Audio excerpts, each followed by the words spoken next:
জামুগুৰিহাটৰ পানপুৰ চেঙেলিমাৰাত ৰাইজে বেদখলমুক্ত কৰিলে এখন মাছৰ বিল। বেদখলমুক্ত কৰিবলৈ ওলাই আহিল শ শ ৰাইজ।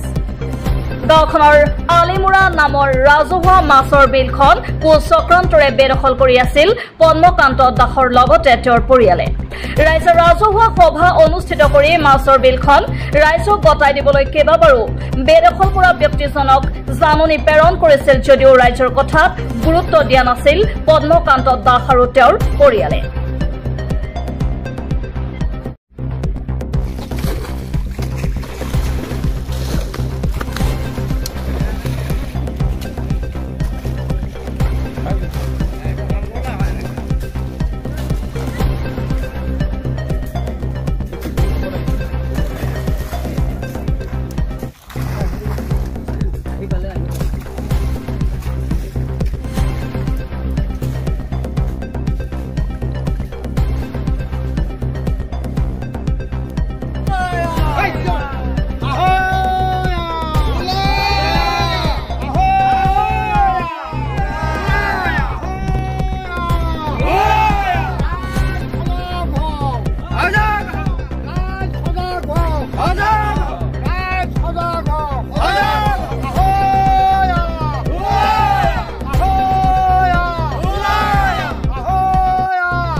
আজিৰ মূল বিষয়বস্তু হ'ল এই বিলখন আমাৰ ৰাইজৰ গাঁও উন্নয়নৰ তত্ত্বাৱধানত নামঘৰ কমিটিৰ অন্তৰ্গত ৰাজহুৱা বিল।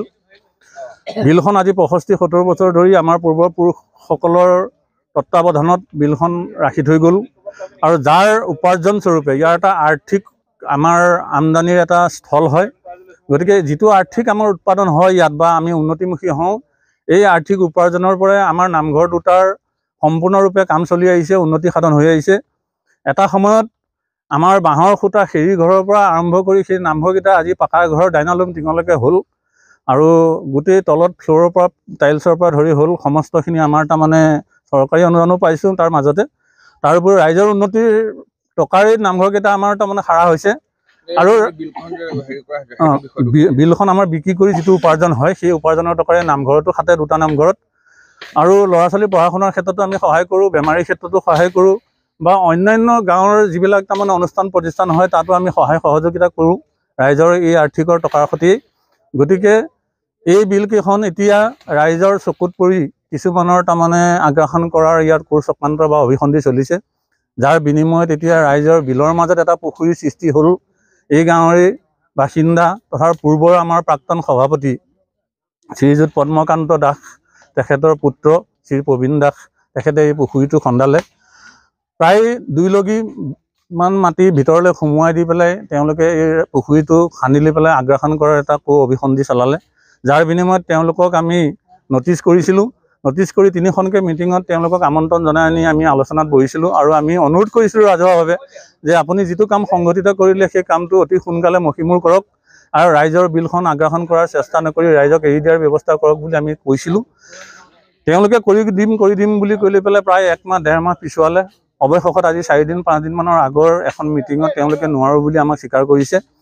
সেই ৰাজহুৱা সভাতে আমি সিদ্ধান্ত গ্ৰহণ কৰিলোঁ যে তেওঁলোকে যদি কৰি নিদিয়ে, গতিকে আমি ৰাইজৰ চূড়ান্ত সিদ্ধান্ত হিচাপে গ্ৰহণ কৰি আজিৰ তাৰিখত আমি এই বিলখনৰ পুখুৰীটো এভেকশ্যন কৰাৰ সিদ্ধান্ত গ্ৰহণ কৰিলোঁ আৰু ৰাইজক সকীয়াই দিয়া হ'ল। ৰাইজ হাত উজান দি পেলাই আজি সকলো দলে বলে ভক্তপ্ৰাণ ৰাইজকে ধৰি যুৱক সমস্তখিনি ওলাই আহিছে আৰু ইয়াত আজি হজত লাগি পৰিছে। লাগি পৰি পুখুৰীটো এভেকশ্যন কৰাৰ ক্ষেত্ৰত কৰ্মত বৰ্তমান লাগি আছে। গতিকে আমাৰ পৰিকল্পনা হ'ল কি ৰাইজৰ সম্পদ সুৰক্ষিত হৈ থাকিব লাগে আৰু ৰাইজৰ এই বিলকেইখনৰ পৰা অদূৰ ভৱিষ্যতে আমাৰ ভৱিষ্যত প্ৰজন্মলৈও আমি কিবা থৈ যাব লাগিব বা উন্নতি সাধন কৰিব লাগিব। ৰাইজৰ সম্পদ আমি হেৰাই দিব নোৱাৰোঁ। গতিকে ৰাইজ একত্ৰিত হৈ আছে আৰু ৰাইজে এই ক্ষেত্ৰত আমাক নানান দিহা পৰামৰ্শ দি আমাক সকাহ দি আহিছে যে ৰাইজ সদায় একত্ৰিত হৈ থাকিব আৰু গাঁও উন্নয়নৰ পক্ষত থাকিব, নামঘৰ কমিটিৰ পক্ষত থাকিব। গতিকে গাঁও উন্নয়নে যি সিদ্ধান্ত লয় ৰাইজে তাত হাত উজান দিব। গতিকে এয়াই হ'ল আজি ৰাইজৰ মুখ্য উদ্দেশ্য।